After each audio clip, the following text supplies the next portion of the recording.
Hanna Raisz. Moja kraksa na myśliwcu rakietowym Messerschmitt 163. Hanna Raisz jest osobą dobrze znaną w świadku lotniczym i nie wymaga specjalnego przedstawienia. Niemniej jednak pozwolę sobie napisać tych kilka słów, aby dokładniej charakteryzować Hannę jako pilota doświadczalnego. Hanna i ja byliśmy kolegami, pracując razem przez dłuższy czas w DFS. Poznałem ją jednak jeszcze wcześniej, na początku jej kariery lotniczej. Byłem w Grunau, gdy zdobywała tam licencję pilota szybowcowego. W przeciwieństwie do większości zwyczajnych uczniów, którzy musieli lądować po 5 minutach, Hanna otrzymała od Wolfa Hirta pozwolenie na lot trwający 5 godzin.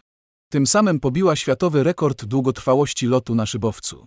Później, właściwie trochę przypadkowo, podczas lotu w chmurach uzyskała wysokość 2800 metrów, to był kolejny rekord świata. Dokonywała także przelotów długodystansowych, ustanawiając kobiecy rekord w tej konkurencji, bo mężczyźni potrafili wówczas latać dużo dalej. Nieomylny instynkt lotniczy oraz wrodzona ambicja pozwoliły jej uzyskać wyśmienite wyniki w lataniu i na zawsze ustaliły jej pozycję wybitnej pilotki. Jednak początkowo Hanna zupełnie inaczej wyobrażała sobie swoje życie. Gdy na początku lat 30. wylaszowała się na lotnisku Szczecin-Altdam na samolocie z napędem tłokowym, jeden z kolegów kursantów zapytał ją: co takiego masz zamiar zrobić? Kiedy dostaniesz licencję? Czy będziesz kontynuować szkolenie, aby zostać zawodowym pilotem? Broń Boże, odpowiedziała Hanna. Po ukończeniu kursu miała zamiar wrócić do domu i oddać się słodkiemu nieróbstwu podczas wakacji. Następnie miała w planach studia medyczne, a potem małżeństwo i wychowywanie 6 dzieci. I nie było to wcale czcze gadanie. To, że stało się inaczej, spowodowała typowo kobieca natura Hanny, oparta w dużej mierze na emocjach. Po wzięciu udziału w kilku konkursach, podczas których zostawiała w tyle współzawodniczących z nią mężczyzn, stało się dla niej jasne, że znalezienie partnera odpowiadającego jej pod względem charakteru i temperamentu nie będzie łatwe. Zrezygnowała więc z planów małżeńskich, a także z zamiaru posiadania 6 dzieci. Wygląda na to, że emocje związane z lataniem były dla niej ważniejsze niż macierzyństwo, którego ostatecznie nigdy nie zaznała. Z prawdziwie kobiecym zapałem angażowała się w oblatywanie każdej nowej maszyny. Latanie stało się dla niej sensem życia. Podczas lotu potrafiła w najwyższym stopniu zjednoczyć się z maszyną, tak jak matka ze swym dzieckiem. Przytaczam relację Hanny Raisz, w której opisuje ona swoją kraksę na Me-163 podczas prób fabrycznych. Aby pokazać sposób, w jaki kobiety podchodzą do latania, Hanna nie dokonuje żadnej analizy, nie próbuje rozkładać samolotu na czynniki pierwsze, lecz traktuje lot wyłącznie w kategoriach emocjonalnych. Jednocześnie jej słowa świadczą o tym, że dysponowała wręcz niespożytymi zasobami wewnętrznej energii. Właśnie to, w połączeniu z ogromną siłą woli, pozwoliło jej osiągnąć wyjątkowe wyniki w lataniu. Ci, którzy mieli okazję latać podczas wojny na rakietowym myśliwcu, zapewne czuli się trochę jak postacie z bajki. Bo czyż nie przypominał jakiejś fantastycznej opowieści start do podniebnego lotu, z rykiem buchającego płomieniami silnika i niezwykle strome wznoszenie, podczas którego miało się przed oczami tylko ogromny przestwór nieba. Choć samolot wciąż jeszcze stał pewnie na ziemi, to siedząc w jego kabinie trudno się było pozbyć poczucia pewnej nierealności, gdy tuż za plecami słychać było piekielny odgłos prującego ogniem silnika. Przez oszkloną osłonę kabiny widziałam ludzi, którzy z lękiem wycofywali się, zasłaniając rękami uszy, podczas gdy ja musiałam jakoś przywyknąć do ogłuszających detonacji wstrząsających samolotem. To było tak, jakby poddano mnie działaniu dzikich pierwotnych sił, które zdołały uwolnić się z czeluści piekielnych. Wydawało mi się wówczas, że człowiek nigdy nie zdoła okiełznać tych mocy. Siedziałam właśnie w kabinie tego samolotu, starając się przywyknąć do hałasu towarzyszącego próbie silnika. Potworny huk nie przerażał mnie i nie zakłócał mojego skupienia i zdolności do podejmowania spokojnych, wyważonych decyzji dotyczących zadania, jakie miałam wypełnić. Po starcie najmniejszy błąd może skończyć się rozbiciem samolotu, co pociągnie za sobą utratę życia, mojego życia. Czułam rosnące emocje i podniecenie przed pierwszym startem na tej maszynie. Napięcie ogarnęło całe moje ciało aż po koniuszki palców. Jednak umysł spokojnie pracował nad przygotowaniami do startu. W październiku 1942 roku w zakładach Messerschmitta w Augsburgu odbywałam loty na samolocie rakietowym Me-163 wersji A oraz B. Był to samolot bezogonowy napędzany silnikiem rakietowym. stanowił owoc prowadzonych w Darmstadt wieloletnich prac doktora Aleksandra Lippisza i pilota doświadczalnego kapitana Heiniego Dietmara, które ostatecznie zostały ukończone przy współpracy z zakładami Messerschmitta. Napęd Messerschmitta 163 stanowił silnik rakietowy Walter Rocket. Maszyna odznaczała się dobrymi własnościami lotnymi i planowano wykorzystać ją jako samolot bojowy podczas działań wojennych. Me-163 był nowym modelem, który dostosowano do roli myśliwca przechwytującego. Taktyka walki miała polegać na rozbijaniu formacji bombowych przeciwnika w celu łatwiejszego niszczenia poszczególnych samolotów. W silniku Walter Rocket wykorzystywano paliwo ciekłe. Skoncentrowany nadtlenek wodoru oznaczony jako Testow oraz specjalne paliwo Cestow spalały się, wytwarzając temperaturę 1800 stopni Celsjusza. Oba składniki doprowadzane były do umieszczonej w tylnej części samolotu komory spalania w określonych ilościach poprzez system przewodów pod ciśnieniem ponad 20 atmosfer. Tu po rozpyleniu przez 12 wtryskiwaczy mieszały się ze sobą, przy czym następował ich natychmiastowy samozapłon. Z dyszy wylatywał strumień płonących gazów, wytwarzając ciąg odpowiadający mocy 4500 koni mechanicznych. Siła odrzutu była tak wielka, że wibracje powietrza odczuwało się w odległości 100 metrów za samolotem. W chwilę po oderwaniu się od ziemi maszyna osiągała prędkość 350 do 400 km na godzinę. Na wysokości 8 do 10 metrów następowało odrzucenie zastępującego koła podwozia wózka startowego, co zmniejszało opór powietrza. Ze względu na brak miejsca nie zastosowano podwozia chowanego w locie. Odrzucenie wózka startowego na zbyt małej wysokości groziło przykrymi konsekwencjami. Po odbiciu się od ziemi mógł on uderzyć w dolną część kadłuba, gdzie mieściły się zbiorniki silnie wybuchowego paliwa. W wyniku ich uszkodzenia nastąpiłby wyciek składników, których zmieszanie doprowadziłoby niechybnie do katastrofy.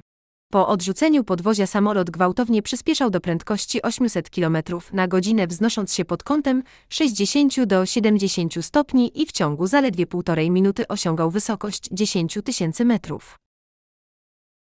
Ani wcześniej, ani później nie miałam do czynienia z maszyną o tak nietypowej charakterystyce lotu. Ze względu na ogromne zużycie paliwa czas pracy silnika był bardzo krótki. Niewielkie rozmiary samolotu pozwalały zatankować w sumie 2000 litrów, które wystarczały zaledwie na około 6 minut. Potem pozostawał tylko lot ślizgowy. Me-163 wymagał maksymalnego napięcia uwagi pilota podczas startu i lądowania. Wstępne szkolenie prowadzono na płatowcach pozbawionych silnika wyholowywanych za innym samolotem. Lądowanie odbywało się zawsze z lotu ślizgowego po zużyciu całego paliwa. Nie było to łatwe zadanie, zważywszy na dużą prędkość podejścia wynoszącą 230 do 240 km na godzinę oraz fakt, że możliwa była tylko jedna próba. Pierwsze loty na Me-163 przeprowadziłam wraz ze swoimi kolegami, Reinhardem Opicem i Wolfgangiem Szpejte. Lataliśmy z lotniska w Obertraubling w pobliżu Augsburga. Oblotu maszyny oraz wstępnych testów dokonał Heini Dietmar. Jednak w owym czasie znajdował się on w szpitalu, lecząc kontuzję kręgosłupa, której doznał podczas jednego z lądowań. To właśnie on jako pierwszy przekroczył prędkość 1000 km na godzinę. Początkowo lataliśmy bez silnika. Był to mój 5. lot tego dnia. Dwusilnikowy Me-110, który miał mnie wyholować, ruszył po pasie startowym. Lina holownicza naprężyła się i po chwili Me-163 znalazł się w powietrzu. Na wysokości około 8 metrów pociągnęłam za dźwignię zwalniającą wózek startowy. Jednak po chwili zorientowałam się, że z samolotem dzieje się coś bardzo niedobrego. Płatowiec wstrząsany był wibracjami, których źródło znajdowało się prawdopodobnie pod kadłubem. W tej samej chwili dostrzegłam, że z ziemi wystrzelono czerwone rakiety, które mogły oznaczać tylko jedno. Uwaga! Niebezpieczeństwo! Próbowałam nawiązać przez interkom kontakt z samolotem holującym, ale nic z tego nie wyszło. Zauważyłam jednak, że obserwator siedzący na miejscu tylnego strzelca zawzięcie wymachuje jakąś białą płachtą, a holujący mnie Me-110 kilkakrotnie wypuszcza i chowa koła podwozia. Teraz już byłam pewna. Wózek startowy nie odłączył się od kadłuba. Me-110 zaczął zataczać szerokie kręgi nad lotniskiem. Miałam tylko jedno życzenie. Chciałam znaleźć się wystarczająco wysoko, abym po wyczepieniu mogła sprawdzić, czy w tej sytuacji jestem w stanie panować nad samolotem. Ponieważ wciąż nie odrzucałam holu, pilot Me-110 zorientował się w moich zamiarach i podciągnął mnie aż na wysokość 3500 metrów do samej podstawy chmur. Wreszcie mogłam zwolnić hol. Próbowałam pozbyć się podwozia, wykonując ostre zakręty z dużym przeciążeniem oraz kilka krótkich, szybkich lotów nurkujących, ale nieustające drgania świadczyły o tym, że moje usiłowania spełzły na niczym. Pozostało jedynie sprawdzić, czy samolot zachował sterowność, czy opór stawiany przez wózek startowy nie doprowadzi do utraty kontroli nad maszyną. Żaden pilot nie zdecyduje się na skok ze spadochronem i utratę cennego samolotu, dopóki istnieje choćby najmniejsza szansa sprowadzenia go cało na ziemię. Nie miałam pojęcia, w jakiej pozycji znajduje się ów nieszczęsny wózek startowy. Nie byłam pewna, czy podczas przyziemienia koła podwozia samolotu nie spowodują uszkodzenia kadłuba. Mogłam tylko liczyć na łód szczęścia. Wierzyłam, że uda mi się bezpiecznie wylądować. Jak się okazało, myliłam się. Zgodnie ze swoim zamiarem minęłam granicę pola wzlotów, mając w zapasie około 80 metrów wysokości. Chciałam wytracić ten nadmiar szybkim ślizgiem i wyrównać tuż przed przyziemieniem. Ślizg na skrzydło wykonuje się przez tak zwane skrzyżowanie sterów. Na przykład prawy ślizg, wychylając drążek sterowy w prawo, a ster kierunku w lewo. Manewr ten powoduje wzrost prędkości opadania i stosowany jest często przy podchodzeniu do lądowania. Nagle zorientowałam się, że pomimo wystarczającej prędkości samolot nie reaguje na stery i spada w dół jak kamień. Wykonując ślizg sprawiłam, że powierzchnie sterowe znalazły się w strumieniu powietrza zaburzonym przez zaklinowany wózek startowy. Przez to zupełnie straciły swoją skuteczność. Wypadki potoczyły się z szybkością nie pozostawiającą czasu na myślenie. Gdy wciąż usiłowałam odzyskać panowanie nad maszyną, tuż przed oczami ujrzałam ziemię wybiegającą mi naprzeciw. Pochyliłam się maksymalnie do przodu. Rozległ się trzask upadku i odniosłam wrażenie, że samolot skapotował. Gdy wreszcie znieruchomiał, ze zdziwieniem stwierdziłam, że wcale nie zwisam na pasach. Samolot stał prosto, nie przewrócił się na plecy. Odruchowo wyciągnęłam prawą rękę i otworzyłam osłonę kabiny, która o dziwo była cała i nieuszkodzona. Ostrożnie posługując się wciąż prawą ręką, pomacałam się po lewym ramieniu. Przesunęłam ją wzdłuż ciała po bokach, aż do samych nóg. Wszystko było na swoim miejscu. Mogłam się poruszać, nie odczuwając żadnego bólu. Byłam zaskoczona, a zarazem szczęśliwa, że tak to się skończyło. Powoli zaczynała mnie ogarniać jakaś dziwna euforia. Nagle stwierdziłam, że choć nic mnie nie boli, po kombinezonie spływa strumyczek krwi. Jego źródło znajdowało się na mojej twarzy. Gdy dotknęłam jej ręką, w miejscu nosa wyczułam pod palcami wielką otwartą ranę. Przy każdym wydechu wydostawały się z niej krwawe bąbelki powietrza. Czyżbym od tej pory musiała dawać sobie radę bez nosa? Spróbowałam pokręcić głową na boki i w tym momencie pociemniało mi przed oczami. Znalazłam się na granicy omdlenia. Wyprostowałam głowę, wyciągnęłam z kieszeni ołówek i kartkę papieru i zanotowałam przyczynę i przebieg wypadku. Ten lot nie powinien pójść na marne. Gdy skończyłam, wyjęłam chusteczkę i obwiązałam nią twarz, aby ustrzec kolegów, którzy spieszyli mi z pomocą przed paskudnym widokiem resztek mojego nosa. A potem wszystko wokół ogarnęła ciemność. Kiedy odzyskałam przytomność, ujrzałam białe jak prześcieradła twarze pochylonych nade mną kolegów. Zebrałam resztkę sił, aby dać im otuchy. Tym bardziej, że nadal nie odczuwałam żadnego bólu. Zawieziono mnie samochodem do szpitala sióstr Szarytek w Regensburgu. Prześwietlenie rentgenowskie wykazało, że obrażenia, jakie odniosłam, były bardzo poważne. 4-krotne pęknięcie podstawy czaszki, 2-krotne złamanie kości policzkowej, prawostronne przemieszczenie górnej szczęki, stłuczenie mózgu i wreszcie zgruchotanie nosa. Miałam wielkie szczęście, że zajął się mną dr Bodewik. Pamiętam jeszcze, że jacyś ludzie krzątali się przy mnie na sali operacyjnej, a potem już powoli zapadłam się w niebyt. Gdy w marcu 1943 roku mój stan poprawił się w stopniu pozwalającym mi na opuszczenie szpitala, wciąż jeszcze nie odzyskałam pełni sił i teraz zadaję sobie pytanie, czy w ogóle kiedykolwiek to nastąpi.